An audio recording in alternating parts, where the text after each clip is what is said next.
Bapak, Ibu, saudara-saudari sekalian yang terkasih di dalam Tuhan, beberapa kali saya menumpang di mobil di jalan yang macet, lalu biasa dari arah belakang bunyi sirene. Biasanya sirene itu ada 3 kemungkinan. Ada ambulans yang membawa orang sakit, ada mobil jenazah membawa jenazah, dan yang ketiga ada pejabat yang akan lewat dan diantar oleh foreiders. Kalau saya yang menumpang, saya pesan ke supir, kalau itu pejabat yang lewat, diantar oleh foreiders, kita ikut dari belakang, supaya perjalanan kita sama-sama lancar dan cepat.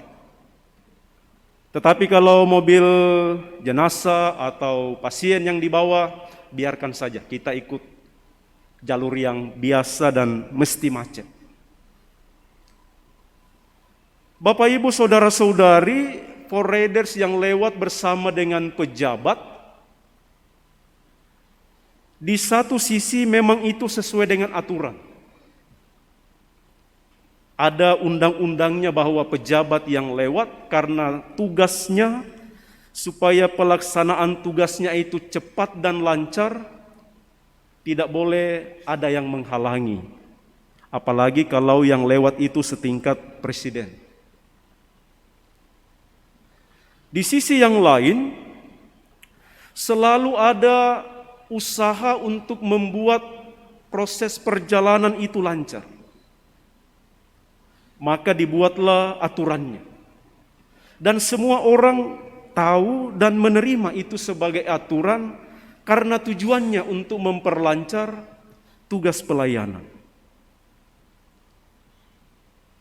Hari ini kita memasuki Minggu Advent yang kedua.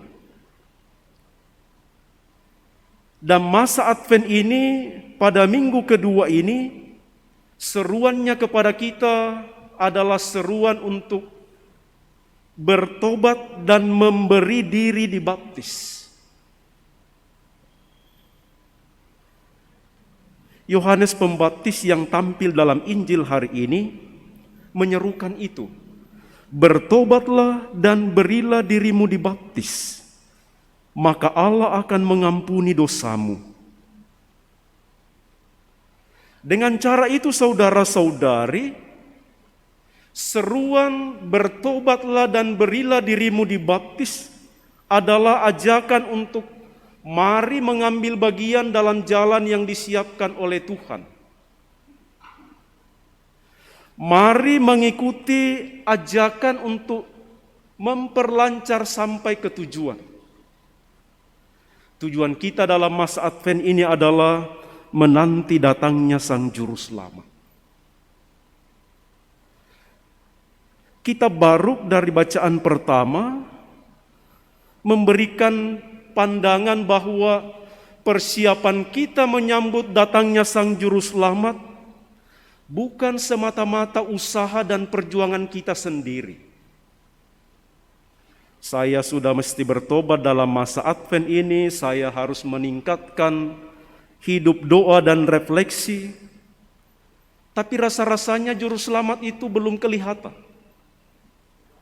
Saudara-saudari, Baruk dalam bacaan pertama mengingatkan bahwa Allah telah menyediakan bagimu jalan untuk lebih mudah dan lebih gampang mengalami hadirnya Sang Juru Selamat. Allah akan memberikan kepadamu untuk menanggalkan apa-apa yang mengganggu engkau di dalam perjalanan menuju Sang Juru Selamat. Disebutkan tadi soal kesedihan, soal segala sesuatu yang mengganggu, kenakanlah pakaian kemuliaan Allah, tanggalkanlah kesedihan dan kesengsaraanmu. Saudara-saudari, banyak di antara kita yang membawa beban-beban Entah kesulitan-kesulitan, entah penderitaan-penderitaan, entah tantangan-tantangan dari luar yang membuat seolah-olah perjalanan kita menyongsong Sang Juru Selamat itu banyak gangguan. Dan Allah meyakinkan kita melalui Nabi Baruk bahwa Dia sendiri akan menuntun engkau supaya melalui jalan yang lurus menuju Sang Juru Selamat yang dinantikan. Karena itulah Yohanes mengajak kita, mari kita bergabung di dalam jalan yang lurus ini. Dan saya sangka kita semua merindukan jalan yang lurus untuk segera sampai kepada Sang Juru Selamat. Maka Rasul Paulus dalam bacaan kedua memberi nasihat, memberi strategi untuk bisa bergabung di dalam jalan yang lurus ini. Jalan yang tidak berkelok-kelok, jalan yang tidak banyak lembah. Rasul Paulus mengingatkan kita untuk memperkuat sukacita dan cinta kasih yang ada di antara kita. Ketika kita ingin bergabung di dalam jalan yang lurus, maka unsur yang terutama dan terpenting adalah kita bersukacita dan bergembira. Kita memperlihatkan cinta kasih satu sama lain, sehingga memang perjalanan itu adalah perjalanan yang menyenangkan. Orang yang penuh dengan sukacita, orang yang penuh dengan cinta kasih, tidak terlalu banyak putar-putar, lurus.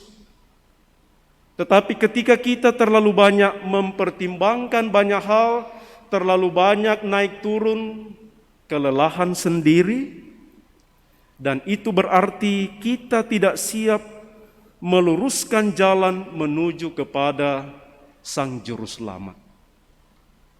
Mari kita membiarkan diri kita bergabung di dalam jalan yang disiapkan oleh Allah kepada kita, jalan yang lurus, jalan yang tidak berliku-liku, jalan yang rata, supaya dengan cara itu kita mengalami dan sungguh menikmati apa yang kita ulangi dalam Mazmur antar bacaan tadi. Tuhan telah melakukan perkara besar kepada kita, maka kita bersukacita. Semoga demikian.